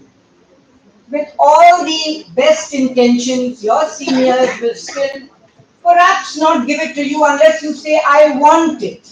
I will argue this brief. I will practice it before you. I will give you my arguments. Please tell me if I have to say anything further. And there is a very encouraging bench generally for young people. So we have a bright future to look ahead. It's a steep climb, hard, not going to be without working twice as hard. I work twice as hard also because I'm not sure. Against me are ranged 8 people on the other side and I'm one. So I got to think what 8 other people will say. So we work very hard, but it gives us immense satisfaction. And I like what you said about taking victories and failures with the same equanimity. In the same stride, you cannot be so proud that you succeeded because it is a judge who gave you the judgment. You had a good judge, you had somebody who understood, you managed to explain, and so on. So it's been a great start to the International Women's Day and the year ahead. And I'm so happy that all of you came, young students, you have something to look forward to. And we have a surprise, we have a cutting of a cake. This was our team's idea. And so may I invite Justice Nivedita. Libby Roberts, will you come? Libby Roberts, you'll walk up again? Sure, thank you. You can say no to the cake.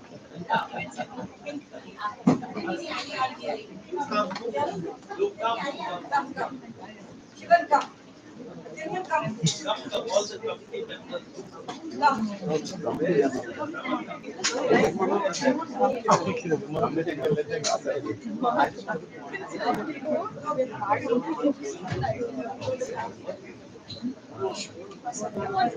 We are only going to cut the cake, but it will be put at the lunch table. So after this function, we invite you all to lunch in the adjoining room. Come, come.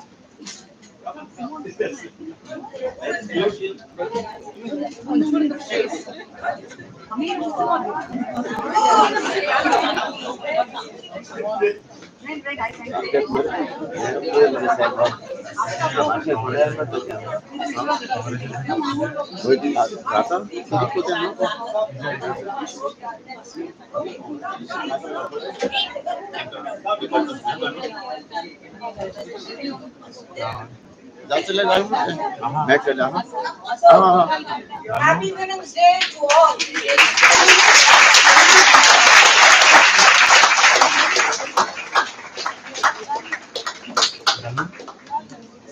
So everyone, please come.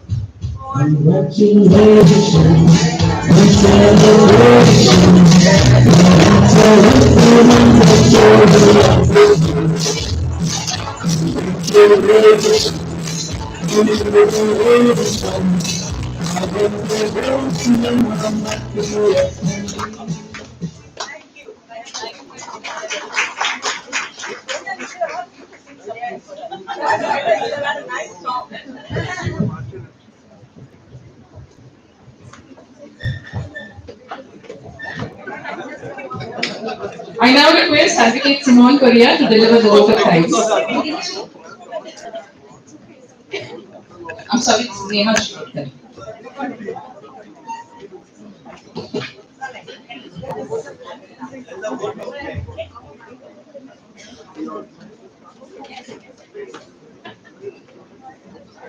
The vote of thanks was to be delivered by Simone Correa. However, she's very graciously given me the honor.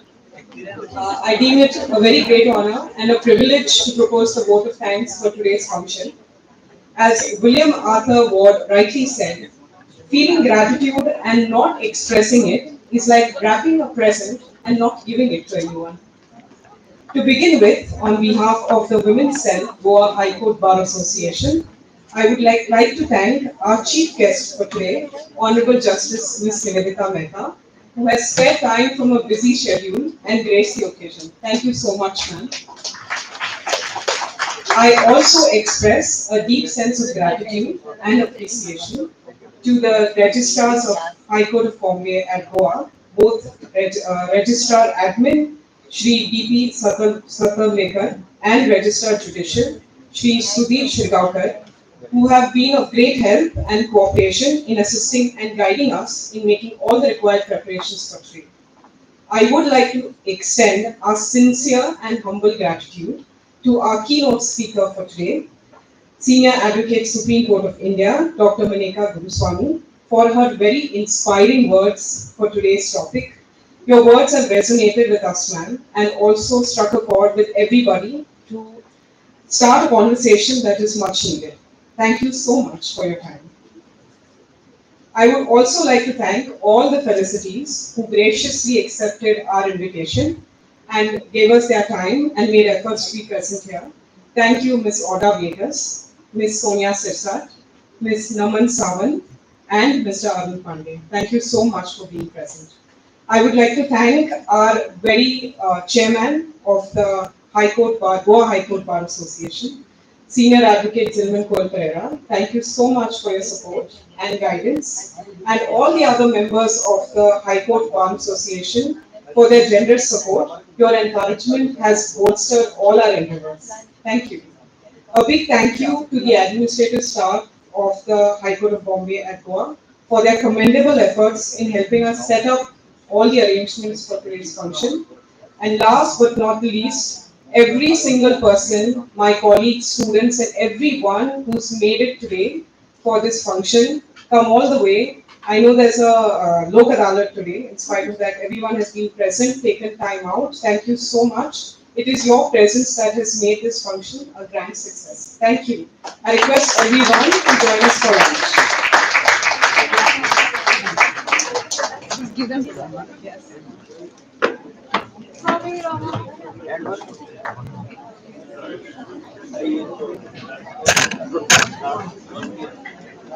Happy Women's.